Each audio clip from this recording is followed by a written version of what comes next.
Yes. All right. Hello, everyone. You're listening to We Don't Watch Movies with me, Monze. And me, Corinne. Ba, ba, ba, ba, ba, ba, ba, ba, Dun, ba. dun, dun, dun, dun. Okay. Nice. Beautiful. So I keep going. Ba, ba, ba, ba, ba, ba, ba, ba, ba, ba, ba, ba. Nice. This week we're talking about a movie we both haven't seen. And we're talking about the Karate Kid. Wow. I love the karate moves Corinne is doing. The Karate Kid, 1984 Karate Kid with Ralph Macchio. Nice. Who else is in this movie? Who plays Mr. Miyagi? Yeah, I was trying to remember his name. Hold on. It's Pat Morita. Oh, it's Pat Morita. I should have known that. It's Pat Morita. Yeah. Yeah, so I've never seen the Karate Kid. You've never seen the Karate Kid. Yeah.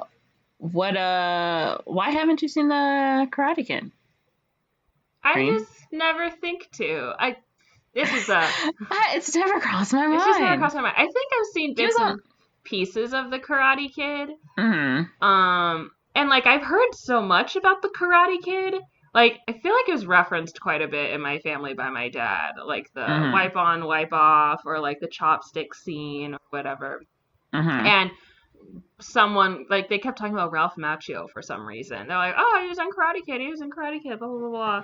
But I just never watched it, and I don't really go out seeking to watch martial arts movies. Mm-hmm. And like, don't get me wrong, I love a good film with Asian representation, but I'll be honest, Korean representation is really what I want. So kind of like where I'm like, well, I'm glad this has Latinos in it, but I want it to be about Mexicans. Yes, exactly. And I'm like, well, it's the Karate Kid, not the Taekwondo Kid. So I'm like, well, I'm not as invested in going out of my way to watch this. And the main character isn't even Asian. So I'm like, I just never got around to watching it. It just never crossed my mind. I didn't experience object permanence enough with that movie to be like, I should watch it. Even though I feel like that film like has such a hold on society. Yeah. It seems to stay in the cultural zeitgeist. In the pop culture, for sure. It has like that show, right? It was on YouTube. Cobra Kai. Yeah. And now I think it's on Netflix, right? Yeah. And then the remake with Jaden Smith. Yeah, there was the remake, that's true. Yeah. Which had no traction. Yeah. Yeah, I think I've seen this movie, but I haven't seen it like paying attention. Like I think it's been on in the background, like, you know, in the house or whatever. And I've seen maybe bits and pieces of it, but I've never like sat down and watched it. So like I don't know what happens in this movie besides like the bare minimum. Yeah. You know? I bet if we work together, we could reconstruct what actually happens in the movie. Because it seems like we've had similar viewing experiences. Where I'm like, I've seen bits and pieces on like it's the definitely TV, like, in the zeitgeist, as you said, like people talk about this movie or whatever. It gets referenced constantly too, all the time. Like whenever it's like a training montage or anything. Yeah, it's like you reference Rocky or you like reference a Karate Kid, right? Yeah. Like it's those two little things. The underdog again. Yeah. So Corinne, what do you think this movie is about? So I think it's about, hear me out, a kid who does karate. No, Corinne, that can't be right. I don't think you're right. That doesn't sound right. So I think Ralph Macchio, who I think is like old in this movie, isn't he like 30 playing like a teenager? I saw like a quick little trivia thing. He's actually 22 when they were filming of the movie, and apparently no one believed him when he said he was 22. Like he just like turned 22, and they're like, what? Like, because he has such a baby face. Like even now, he has such a baby face. Yeah. Okay. I knew he was older than the character he was portraying, but he's not that he's much probably older, playing like a 16-year-old or something. But yeah. Honestly, I can relate. I think a lot of people thought I was 16 when I was 22, so even today, people don't believe me when I say I'm 28 or 29. Yeah, no one believes me when I say I'm 30. They're like, yeah. You hang bunch of 19-year-olds. They're gonna assume you're their age. Someone thought I was 16 when I was 27. I was like, oh my god. Yeah, this realtor thought I was like 15 when when I was 27, and I was like, I'm almost 30. Right? They're like, so how is school? I'm like, I have not been in school in years. No, they're talking about like, oh, you don't have to worry about that. Like, you haven't even learned how to drive yet or whatever. And I was like, I drove us here. I'm almost 30 years old. She drove us here.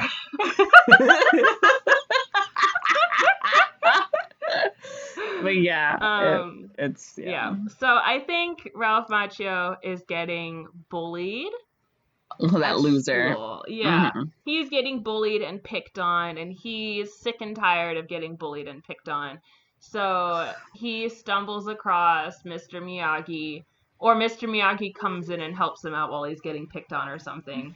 Mm-hmm. And he's like, can you teach me how to fight like you just fought against those bullies? And Mr. Miyagi's like, I don't know if you deserve to learn. And he's like, please, I promise I'll work really hard. And he's like, okay, sure, come here tomorrow. And he's like, pumped. But then he comes over and Mr. Miyagi's like, paint this wash fence. My car. Yeah, he's like, wash my car, paint my fence, like all these mundane, like seemingly mundane tasks. And Ralph Macchio's like, oh my god, what is the point of this? Why do I have to do this? Blah, blah, blah, blah. Why do I have to watch paint dry? Why do I have to paint this? Blah, whatever. And Mr. Miyagi, he like confronts him. He's like, you're not teaching me how to fight at all, blah, blah, blah. And Mr. Miyagi starts telling him, like, wipe left, wipe on, wipe off, or like paint up, paint down, and starts like fighting him like that way. And he's like, I was teaching you the fundamentals, and I can't just teach you straight off. I can't just communicate to you. Now you know the fundamentals, so you just do it so naturally. I should give it to you in symbols. Yeah, exactly. And then he's like, oh, I see now. So then Ralph Macchio is like really into painting the fence or the car. He's really into painting and washing vehicles. Yeah. And then they have like their training montage, and they're doing like on the steps or whatever, like the Tai Chi and all that. And the ballads. That's in Hercules where they in Hercules when they do the I love Hercules. That's such a good movie. I know. I was listening to the soundtrack the other day on my iPod at work, and I'm just like, Sarah the hero.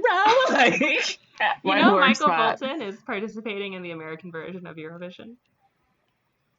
There's an American. Yes, there is. You know what? It's called American Song Contest. I'm obsessed. The song from Oklahoma is such a banger. It's like an actual K-pop idol or someone who's like a K-pop trainee who's like half Korean, and she was living in Korea for 4 years, and she came back to Oklahoma and just blew everyone away. I think I vaguely have heard of this, but I haven't been paying attention. It just released this week. But anyways, yeah. So Michael Bolton is singing for Connecticut. For Connecticut? Yeah. Who's for North Carolina? They are doing everything in brackets right now, so North Carolina hasn't gone yet. So they did like the Northeast? It's literally no region. Oh. It's like random. So it's like Oklahoma, Connecticut, Indiana, Wyoming. I was going to say, have they done Illinois yet? No, they haven't done Illinois yet. Indiana can go suck it, too. The song wasn't that good, honestly. Yeah, because it's Indiana. There's only one good song from Indiana. I don't think it's even written by someone from Indiana. Have you seen The Music Man? No! Gary, Indiana, not Louisiana. Some would argue that's not even about Indiana, but it's about a place in. No, there's a city called Gary. There's a place called Gary, Indiana. In Gary, Indiana. Yeah. Okay. When I was little, my parents were looking to maybe buy a house in there. I'm so glad we didn't move to Indiana or Gary, Indiana. It was garbage, but But the song was nice. The song is a bop. I love The Music Man. Greatest musical of all time. I haven't seen it. Corinne, I swear to God. We can talk about it next time. I love that movie. I know you love it. You've never... I've listened to the soundtrack. You know once. The soundtrack? I've listened to it once, so I don't know it well, but I have listened to it. Okay, you don't know anything about... Okay, we're not talking about this. We're not the Karate Kid. Yeah. Okay, that's what you think. Okay, yeah, so he's like super into... Yeah, and then I think he like goes into this martial arts competition, and he's fighting against all the tall white guys, and Ralph Macchio all the wasps. Yeah, and he's like, I'm gonna kick your butt. And here's the scene I do remember. One of them plays dirty and breaks Ralph Macchio's leg. And What? he breaks his leg. And also Ralph Macchio has a girl somewhere, and she's like, oh my god. And then they're like, oh my god, he just like broke his leg because the coach told him like break his leg or something. So he gets forced to break his leg. And then there's like I don't know if it's like actually to break you no. Yeah. He gets told to kick him in a way that like breaks his leg. I don't remember if the guy who does it is actually bad or if he's kind of like feeling a certain the main way. Bad guy. Yeah, I don't know if he's like actually an asshole or if this character is kind of like a weaker side hench person who like kind of gets pressured into doing it. But Ralph Macchio gets his leg broken, so he's been doing so good up to this point. But then he gets his leg broken, but he still fights, and he's fighting with one leg, and then he defeats the other guy miraculously. What? And then that's how the movie. How ends. do you defeat this guy with one leg? I don't remember. It's not like you can stand on a leg, and you can't throw your broken leg around. I think because he's kind of like, he's standing on the strong leg, and then he has the broken, like he's not putting any weight on the broken leg. Oh, I see. I bet what he does is when he kicks him, he kicks with the strong leg, and then he like jumps and then like lands on that. That's so like stupid. That's so stupid. I can't wait. I think that's what happens. I know his leg gets broken. But yeah, so that's what happens. And he gains the respect that he wanted. Of Cobra Kai. And confidence, yeah. Okay. What do you think happens? I definitely think he's just like this lame kid who gets bullied. Maybe he's like new in town or something. And everyone's like, look at this little kid. He looks like he's 12 years old, but he's 22. But not 22 because he's supposed to be in high school or something. Yeah. And maybe he tries to join, like, maybe his mom is like, maybe you should learn karate. That's how they say it in the movie, karate. Yeah. It's actually called the Karate Kid. It might actually be pronounced that way, honestly. But yeah, so he's like, okay, so they put him in the Cobra Kai school or whatever. And there's all the jerk guys who like beat him up all the time. And he's like, oh, I don't like it there. And maybe he sees like Mr. Miyagi like in the park doing Tai Chi or something. He's like, is that like karate? And he's like, let me teach you the way of the karate or karate. And he's like, yeah. But again, it's all like menial tasks. He's like, this sucks. I hate it. So he tries to do his own thing and he just like hurts himself. And then Mr. Miyagi like bitch slaps him and he's like, look, Ralph Macchio. You think you know more about karate than me, Mr. Miyagi? And then he like shows off his karate moves on him, and beats him up. And he's like, "That is what you can do when you learn how to wash a car." And maybe he he gets a girlfriend, but then like the Cobra Kai guy is like, "I totally want that girl to be my girlfriend." So maybe that's like what their whole beef is. Oh. Because he's like, that's my girl. And she's like, I'm nobody's girl. I'm my own girl. I'm my own girl. I don't belong to no man except Ralph Macchio. Yes, and then sure, maybe he breaks his leg and he defeats somebody with a broken leg. I don't know. And the other guy's like, respect. But also still don't like you because we need a sequel. And also I'm an 80s bad guy, so that's what I think the movie is about. It's similar stories. Similar, yeah. Pretty much the same. Yeah. Oh, and then also Mr. Miyagi catches a fly with chopsticks. Does he do that? Pretty sure he does that. Because they parody it in the new version. Oh, do they? Yeah. I've never... I could never do that. Yeah. It'd be so gross. You eat with those. Well, it's probably like the disposable wooden ones. It doesn't matter. You gotta get new ones if you want to eat again. Yeah. Or are you gonna eat with your gross fly chopsticks? Either way, it's like either a hassle because you have to get new chopsticks, or B, it's disgusting. Well, you could just wash them. I guess. But again, you have to get up and wash them. It disrupts your whole meal. To be fair, I don't think he was eating. I think he just saw the fly and then went like, but I don't know. Okay, yeah. We don't know because we haven't seen the movie. Yeah, I don't know. Okay. I have the trailer. I'm excited. It says original, so hopefully this is the original trailer. One can only hope. One can only assume. One can only pray. Pray to Jesus. Pray to Jesus to save you from the ghost of Pirate Blackbeard. Okay, perfect. Ooh. Come on. This is it. This is the end of the line. Just the zoom-ins. Telling me. You're telling me. You know, I really think we're gonna do good here. I have a very positive feeling. I'm telling Oh. you. He A stranger does in look a so new world. baby. We should go back to New Jersey. Go back to New Jersey.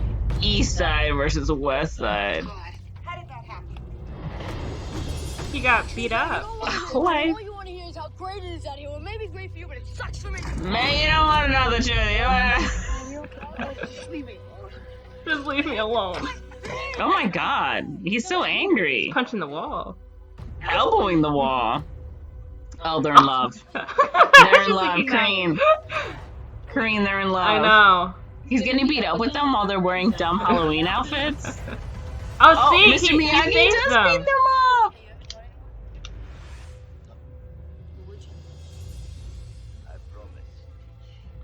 I promise karate. I say you do. You been looking? He does look like so baby. I was just saying, he looks very baby. Oh, see, this scene where... A wax on, wax Yeah. off. Yeah. Yeah. Come back tomorrow. From Columbia Pictures. You and I will have a major problem. Name please. Tournaments. From director. Those so ridiculous. Those cut off jorts. I love them. Mhm. So I won't have to fight. I don't have much of a cheering section. You got me. I mean, every time I see those guys again, I know they got the best of me. He even sounds 16. Like a baby. Yeah. The legend lives. Points or no points? You're dead meat. You're dead meat. I'm doing the crane. This is What kind of belt do you have? JC Penny, 398. JC Penny. What a trailer. I know. What in a the trailer. name of PowerPoint. That was, yeah, it was pretty hilarious. Oh my god. Let's see. I love reading these Comments. comments. Okay, let's see if there's anything good. Awesome trailer. I absolutely love the use of the drum sound effects at 43 seconds onward. I feel like this trailer just gave away the whole movie. The trailer is not too good, but this is one of the most amazing movies I have ever seen. Oh, it's a fan-made trailer? Oh, this isn't even the real trailer? Why would you say original and then lie to me? Okay, here we go. Did you find the real trailer? I did. Okay. I did. It's Movie Club's classic trailers. Okay. I think it's the same thing, but they did random stuff to it. None of the weird, like, in and in things. hmm Oh, here we go. Is this the only pool you guys got? Oh, what a great pool. Are they in Los Angeles? You should go back to New Jersey. I think so. Hey, I know it's hard. They're at least, yeah, West Coast. We're not quitters, are we? We're not quitters, are we? Even I. She's beautiful. I say she's beautiful. I think she's beautiful. I think she's beautiful. You got it. But that Oh. only angered the wrong Oh. Oh. Oh, Oh. Not look him at that. and the... Angry because of the girl. You're right. and his troubles. Oh. Oh, Oh. oh no. Oh, there's the... Oh there's my the god, they're homoerotic still in scene. love with each other. That's, yeah. He's wearing a Chargers jersey. Was he? Yeah. Oh yeah. hmm Yeah, you're right. Oh. How did you do that? Don't know. I don't know. First time. Whole body. Make a perfect picture. How do I know if my picture's the right one? If come from inside you, always right on. Oh, that's such a nice Just saying. lesson for all life. Fight Oh. So I won't have to fight. Hey, Karate Kid, let's see the move. Oh, they literally call him Karate Kid. Points or no points, you're dead meat. I don't have much of a cheering section. You got me. In the end, You got in me. Daniel's hands. It will be Daniel's hands. Oh, Kicked him in the face. Oh, Most of all, in his mind. LaRusso. Dutch. No mercy. Columbia Pictures presents The crane pose. Karate The Karate Kid. Canvas. You like? JC Penney 398. He thinks his joke is so funny. I know, he's such a dad. Oh my This god, was this literally the whole movie in the trailer. Make America the 80s again. Oh no. Nostalgia knocking harder on my soul than a Jehovah Witness. I just read that one. That's pretty funny.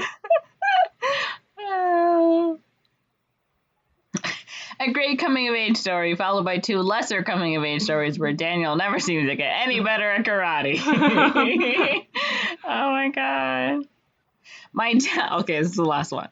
My dad told me he met my mom, thought she was hot, asked her out on a date. They did the traditional dinner and a movie, and then 9 months later I was born. Well, The Karate Kid came out in June 1984, and I was born 9 months later in March 1985. I'm starting to think this was that movie. Oh my goodness.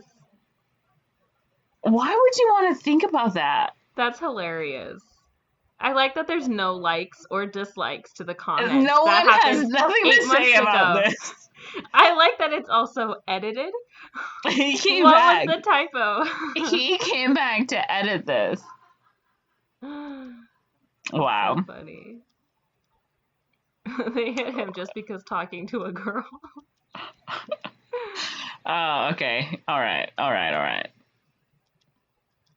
It seems like a good movie, but weird that this young boy is dating his teacher. Okay. All right. Let's do the plot. Okay. Anything you want to amend? No, I think I'm correct. I think we're both correct. Okay. You ready? I'm ready. Okay. Daniel LaRusso, Ralph Macchio, is a teenager who moves from New Jersey to Los Angeles after his widowed mother Lucille gets a new job. Daniel is unhappy at having to move, make new friends, and leave his old friends behind, but he promises Lucille he'll do his best to make a new life in California. Daniel quickly makes a new friend, Freddie Fernandez, at the apartment complex. When the faucet at their new apartment breaks, Daniel goes to see the maintenance man, Mr. Miyagi, who is attempting to catch a fly with chopsticks. So that's where the scene is. He seems annoyed at being interrupted, but assures him he will get them in due time. He will get to them in due time. Mm-hmm. Freddie invites Daniel to a beach party where he spots a beautiful blonde named Allie Mills, played by Elizabeth Shue. Oh. As the sun goes down, local troublemaker. I love that. I want to become the local troublemaker. I want people to see me and be like, oh no. In the entire city of Los Angeles, he is the local troublemaker. The local troublemaker of like the 5-block perimeter of their neighborhood. The local troublemaker of Van Owen Street. Yes. As the sun goes down, local troublemaker Johnny Lawrence and his flunkies.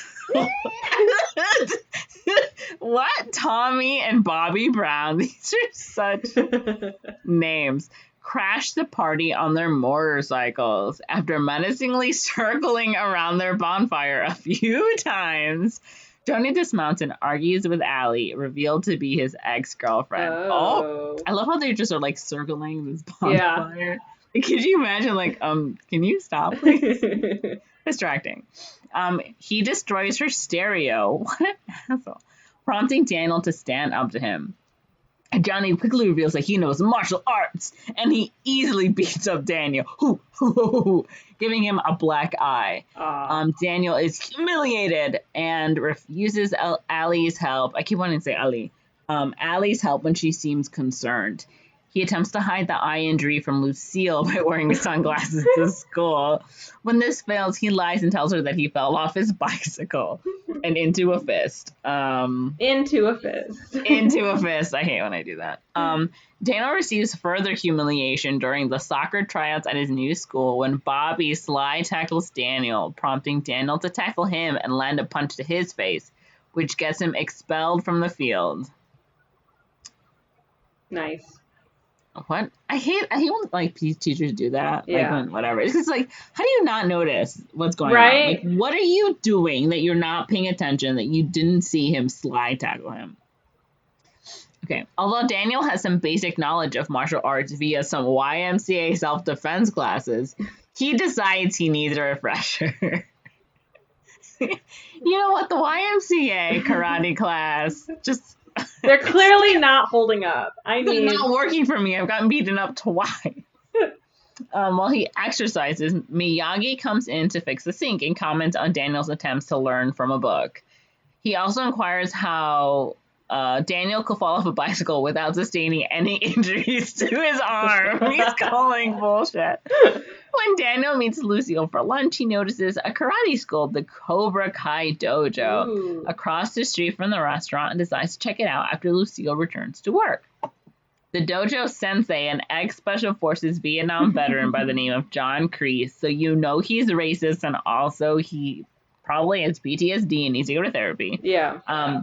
Runs the dojo like a boot camp, instilling his students with the draconian philosophy he refers to as the way of the fist. Yeah, that sounds like some PTSD coping mechanism. Which emphasizes ruthlessness, ferocity, and no mercy. He should have made it 5 and then put down his finger so it made a fist. Oh, yeah. He wasn't thinking. Mm-hmm.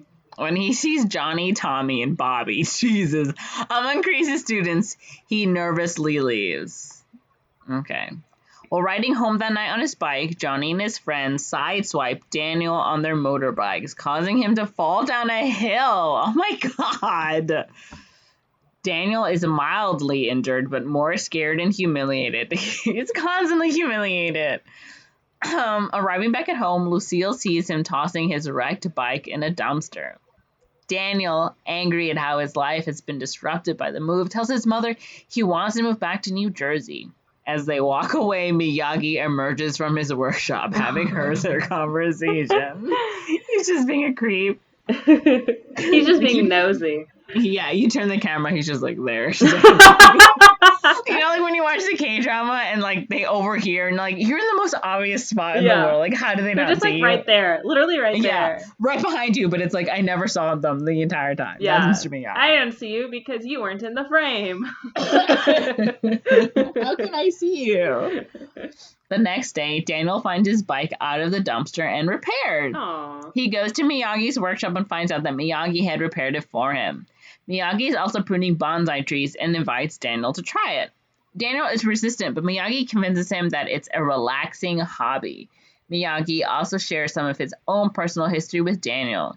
He learned about pruning bonsai trees from his father while living in his hometown of Okinawa, Japan. Allie and Daniel both decorate the school gymnasium for an upcoming Halloween dance. Okay. So, you know how we kept saying that scene where Johnny and all of his boys are wearing magic outfits? The skeleton, like, okay. It would be cute if they weren't bullies.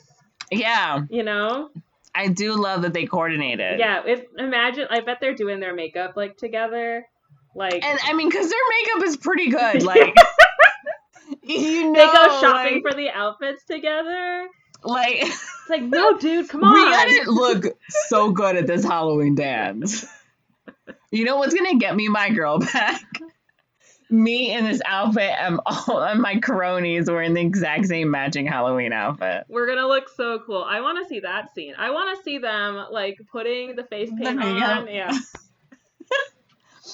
Daniel, however, chooses not to attend. When Miyagi asks him why, Daniel says he doesn't have a costume. Miyagi also senses that Daniel lacks confidence in himself and fashions a costume for Daniel consisting of a shower head and curtain. Daniel arrives at the school and meets with Allie, dancing briefly with her. A prankster at the dance smashes a raw egg on Daniel's head and he goes to the bathroom to clean up.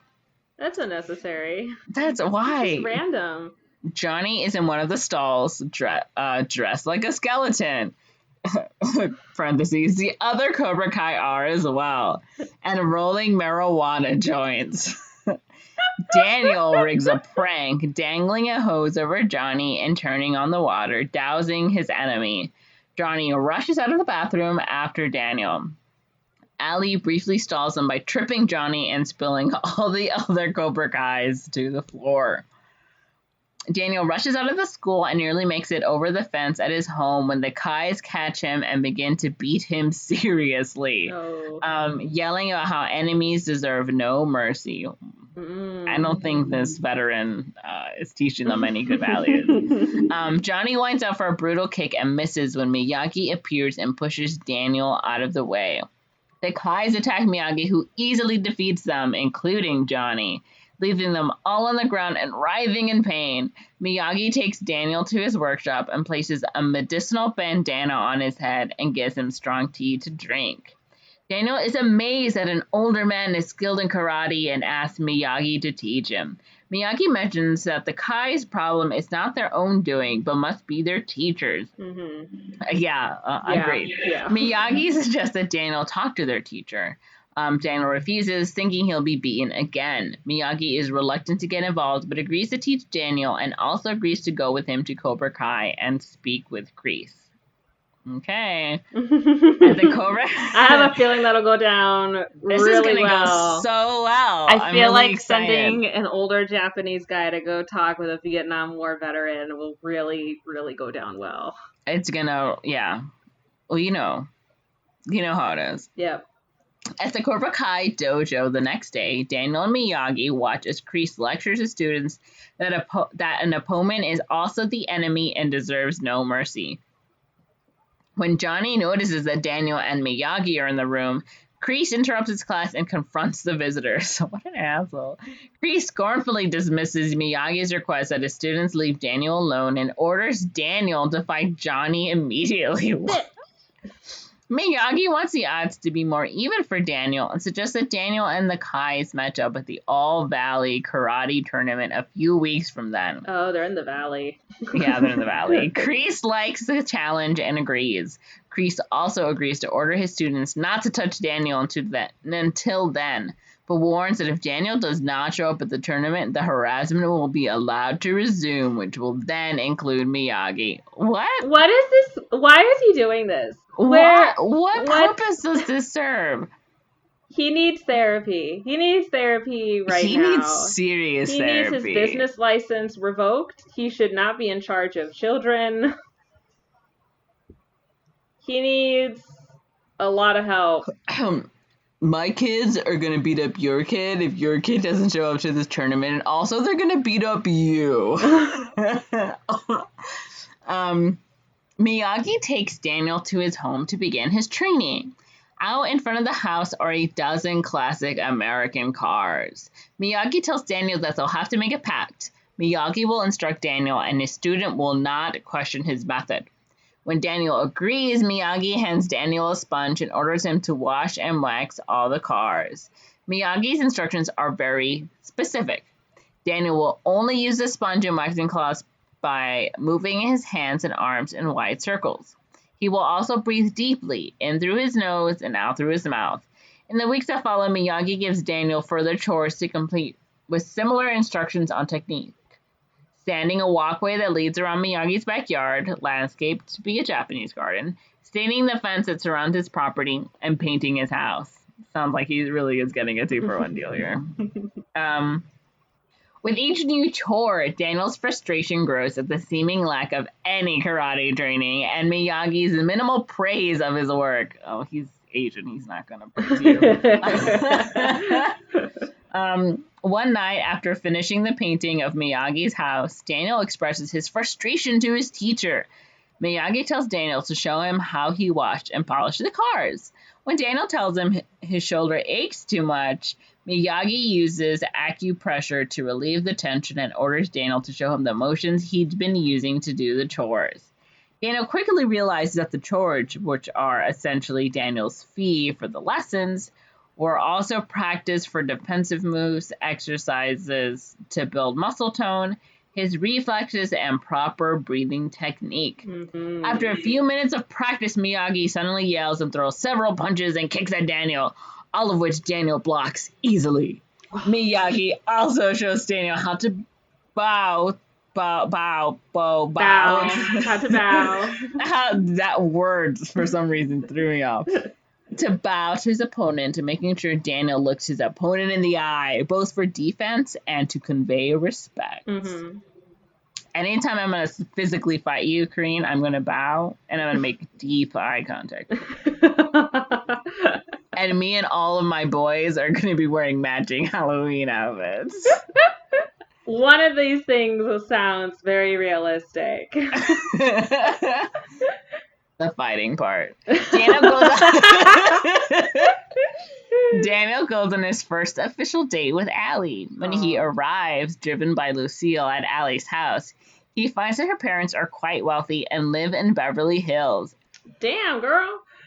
They went all the way from the valley down to Beverly Hills. That's like a 30-minute drive. Yeah, it's ridiculous. Daniel is incredibly nervous and embarrassed, especially when Lucille's car won't start and they have to push start it. However, the date with Allie is enjoyable and his embarrassment melts. I'd be more embarrassed that, like, my mom had to take me. In the weeks that follow, Miyagi has Daniel work on his defensive techniques and learn physical balance by standing on the beach and trying to stay upright against the large, strong waves of the ocean. When Daniel comes out of the water, he sees Miyagi standing on a post down the beach.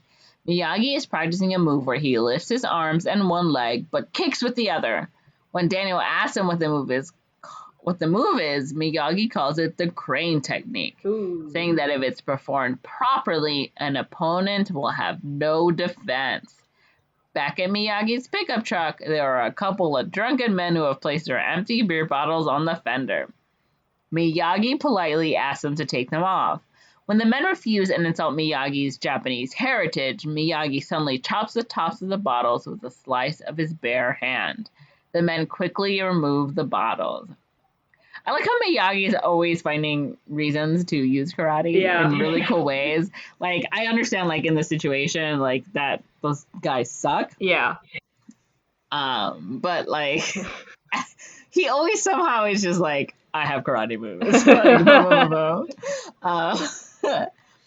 blah. Allie asks Daniel to meet her for another date. Daniel goes to Allie's parents' country club where he sees Allie dancing with Johnny. When Johnny spots Daniel, he forces Allie to kiss him. Daniel, ashamed, goes to leave and runs into a waiter who spills a tray of food on him, drawing laughter from everyone who sees the accident.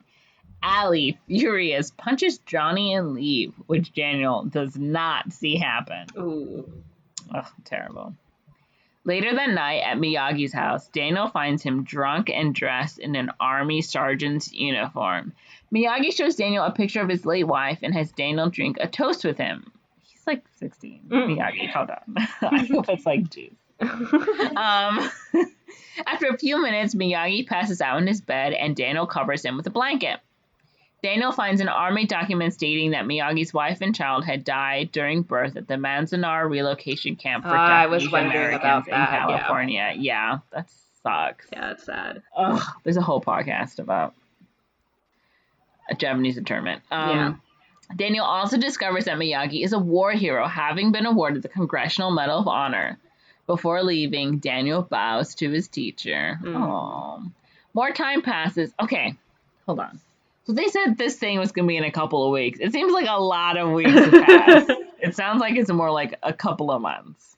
More time passes and Daniel continues to train, often alone. He also practices Miyagi's crane kick at the beach.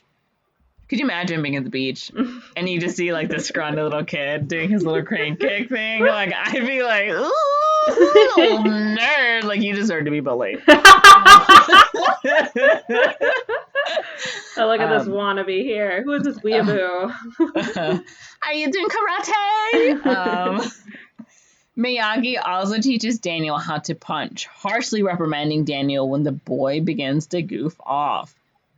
Oh, Daniel's 16th birthday comes around, and he has cake and ice cream with Miyagi, his only friend.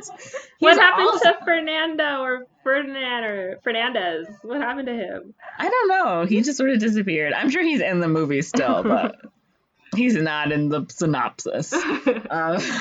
He's also passed his driver's test. Miyagi gives Daniel a Japanese robe with an embroidered bonsai tree sewn into the back.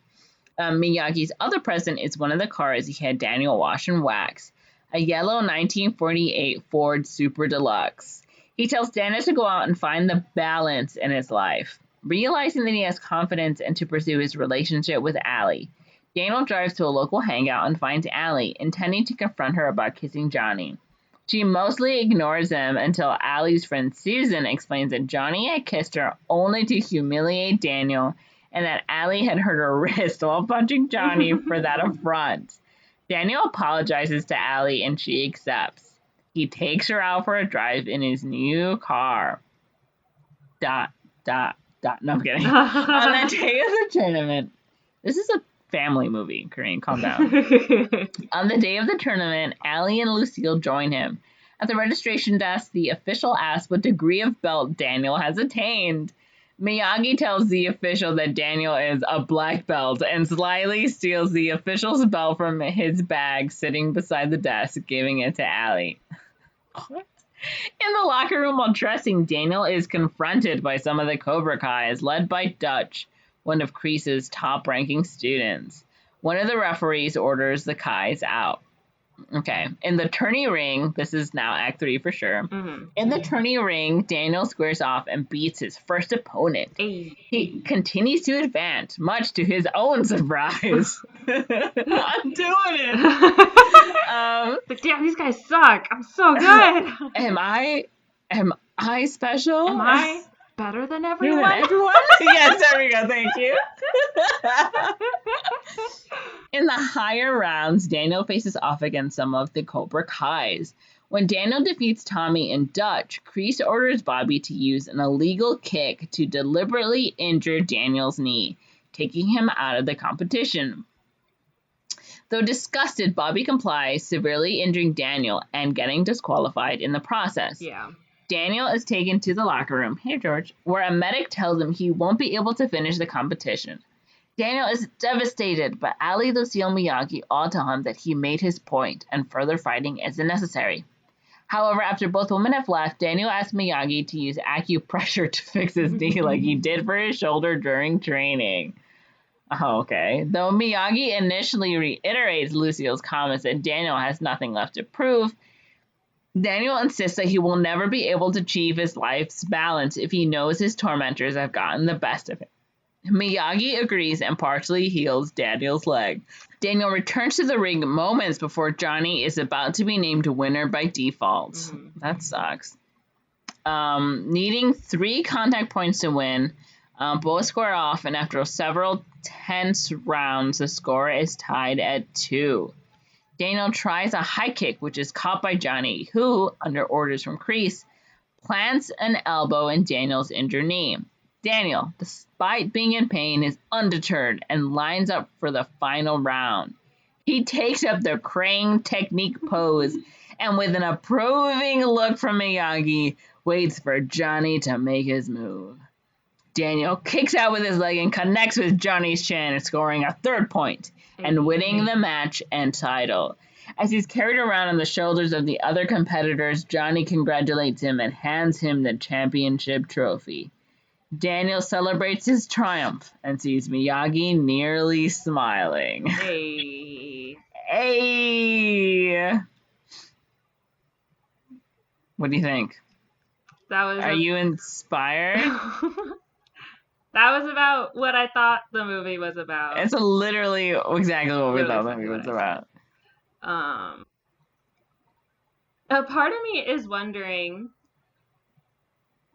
if Mr. Miyagi and his family were interned at Manzanar. That means they've been in the U.S. for an incredibly long time.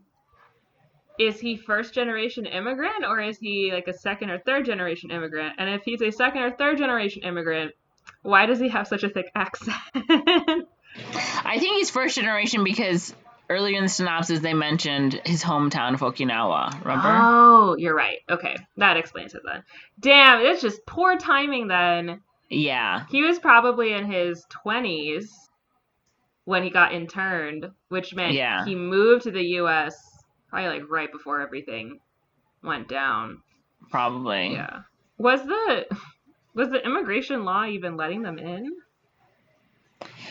Prior to World War II, I don't think there was. I mean, I think they were letting them in. I don't think it was until like Pearl Harbor where it became like a serious like. There were like no more Japanese, like, you know. Oh, it was like hardcore. It was repealed. Let me see. In 1943, or at least for the Chinese people. Because I know this act kind of expanded to include other Asian people. Yeah. Or other East Asians people, I should say. But it was repealed in 1943, so that might be a thing.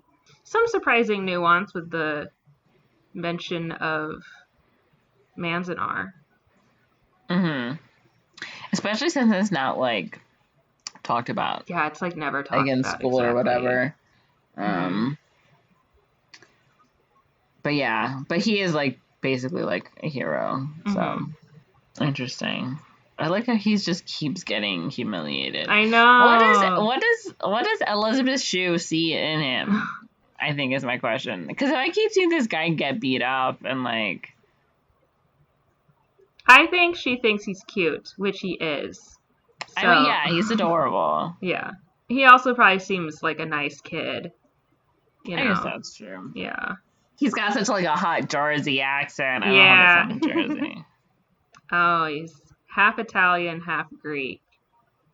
You looked him up? Yeah, I was like, is he white? Well, I mean, he is. Yeah. But apparently this is his longest playing role, Ralph Macchio. He named his son Daniel. Oh my god, this was such a defining role for him. I mean, what else has he really done or been in? Oh yeah, he was in My Cousin Vinny. He's the main guy in My Cousin Vinny. That was the other thing I knew he was in. Oh, in real life, Pat Morita spoke perfect English with no accent. He modeled his speech and accent for Mr. Miyagi on his uncle. Ah, okay. Yeah, that's interesting. Yeah. Because, he was born in the U.S. Mm-hmm. His father immigrated to California, so he would be second generation.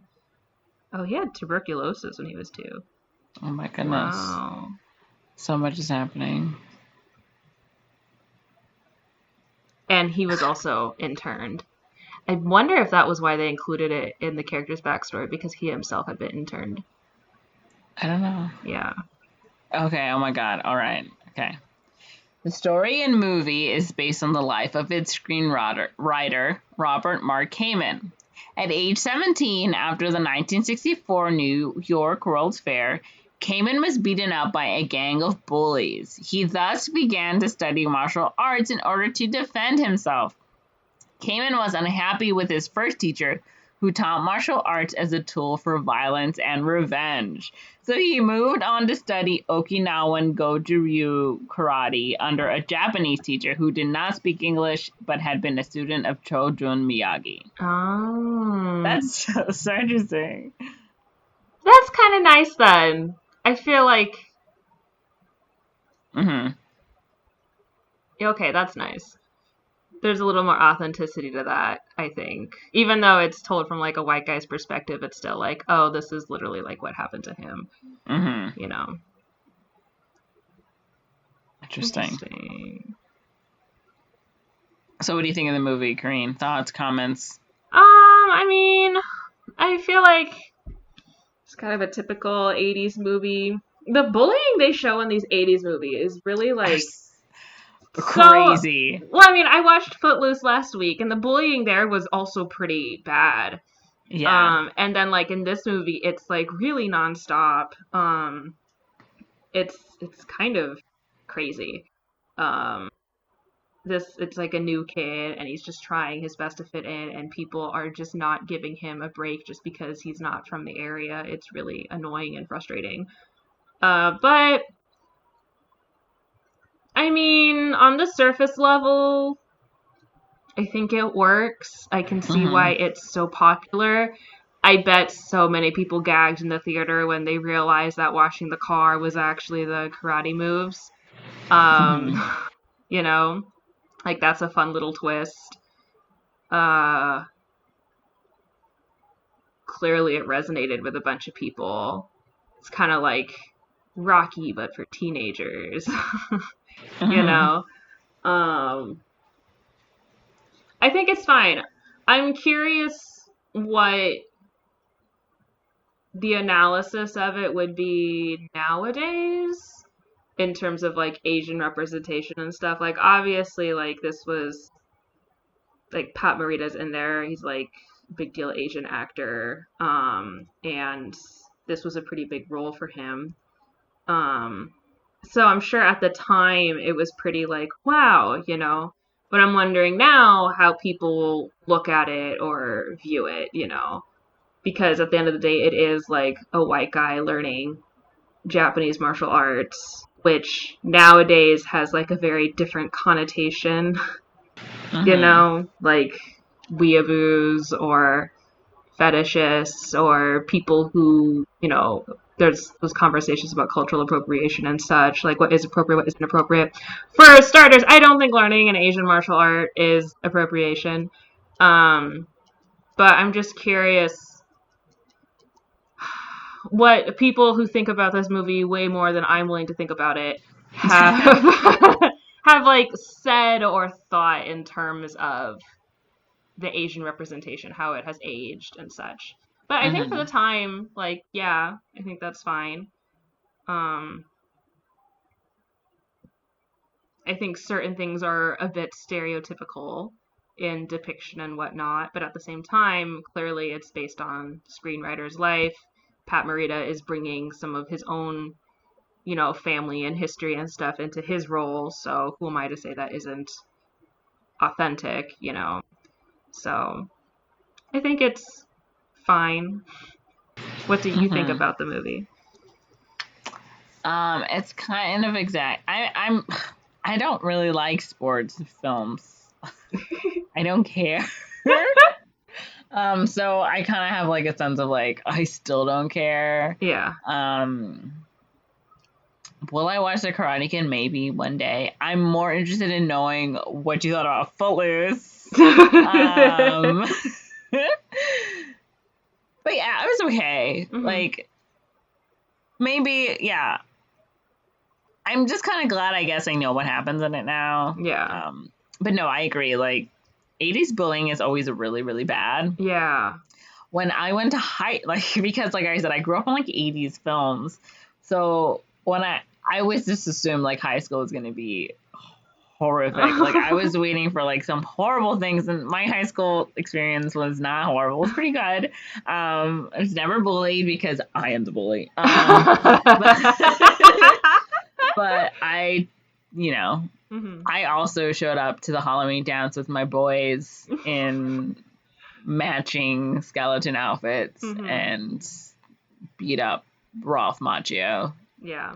You know, I don't know. It's whatever. Like, I wasn't blown away. I can see why people really like it. You know,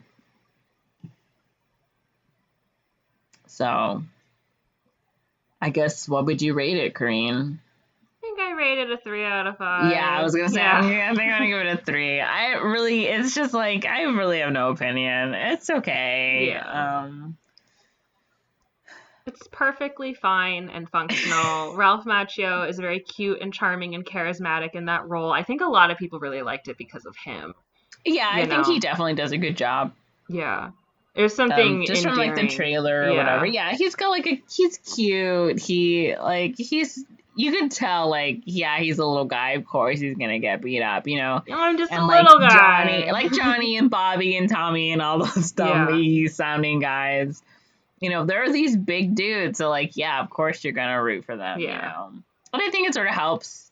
I think one of the things that's sort of interesting, right, is like the Cobra Kai guys are all like really waspy. Yeah. And then like Ralph Macchio, obviously he is like this, arguably ethnically ambiguous looking guy. Yeah. And then and then you go to like, Mr. Miyagi, who is, Japanese, right? So then you've got like this sort of Japanese, but like Japanese American, and there are some like weird World War II like things happening, especially with like, I don't know, it's just like all these feelings of, like, I don't know.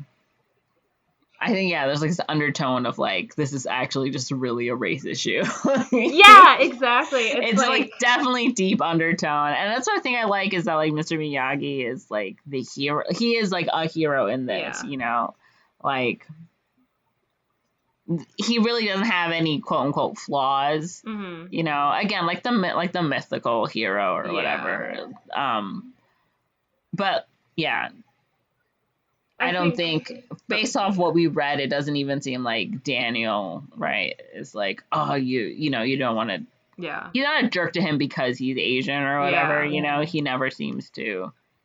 He doesn't even go to him to be like, can you teach me karate? It's not until he sees like, wow, you actually know this. Can you teach me? Yeah, he's not just like, oh, you're Japanese, you must know karate, exactly. Right? It's just like, I've seen you do this. Like, can you help me out? Yeah. Kind of deal. Exactly. So, like, I think there's some elements of, like, oh, mystical, magical Asian man or person of color, right? Teach me your ethnic ways so I can use them and defeat people, right? I feel like that's probably the most arguably problematic trope here that Mr. Miyagi plays into. But this movie came out in the 80s. A lot of people are still either lived through World War II or in Vietnam or Vietnam, yes, Korean War, or have parents who went through that. And with that context, it makes sense for him to be shown in this really positive light, and again, like showing like he was an American soldier, and he was interned and stuff, like which again, it's like disappointing that we don't get taught that really in school. Like I learned that, but I was in the smart kids reading class, and that was the book we got to read was Letters from Manzanar. But the rest of the kids who weren't in the gifted program didn't read that book, So it's like, and a lot of people didn't know about that happening. And there's an assumption that people don't know about it. And for this movie in the 80s, literally 40 years ago, to bring that up and be like, this is his backstory, kind of like he has every reason to hate the US, but he still like joined the armed forces and still like fought for the country and is willing to help this kid and stuff, and he could very easily become like the bitter or traumatized or very angry man that is Kreese, but he's not. Yeah, it's true. And it feels like I don't know what the 80s were like, but part of it feels like Why don't you know what the 80s were like, Green? I try so hard. Why weren't you alive? I'll bring that up with my grandparents. But it's why can you do bugs sooner? What was I gonna say? Like, it feels like a heightened version of like real life. Like, I don't know if a guy would actually be like, my people are gonna beat your people up if he doesn't show up. Like, that feels like hyperbole or a bit like fantastical to happen. But it also in a way feels very grounded in reality, where I'm sure some people were harassed that strongly, for one reason or another. Or people were being racist, or people do have that attitude about martial arts where they just want to learn because they want to beat people up, or they just have the wrong philosophy about it, Mm-hmm. So I don't think it's a movie that is like too dated to be relevant today or too problematic to like really work. Certainly some aspects of it might be a little dated, but I feel like for the time it was, and I think considering how it is still, again, very steeped in American pop culture, I think it still like says something to the film, you know. Yeah. Like, I'm not going to say it's not problematic. I'm just not going to think too much about whether it's problematic or not. But I'm also not going to say that it's not worth watching today, or that it doesn't have significance, or that it didn't make any significant strides, Mm-hmm. you know, in the type of movie or Asian representation in films or whatever. Because, you know, sometimes any representation is fine, you know. Not always, but sometimes. And I think for the time period, it's like, well, this is good. Yeah. Yeah. Makes sense. Mm-hmm. Okay. Well, I guess that's it. Yeah. It's over. We're done. We're done. Finished. Finite. Yep. Thanks So, for listening. yeah, like, comment, share, subscribe. Tell your best friends and your worst enemies. Yeah. And your best enemies and your best frenemies and your worst friends. Worst friends. Yeah. We want them all. Be merciless in your onslaught of promoting our podcast that you love so much. Yes. All right. Okay. Bye. Bye.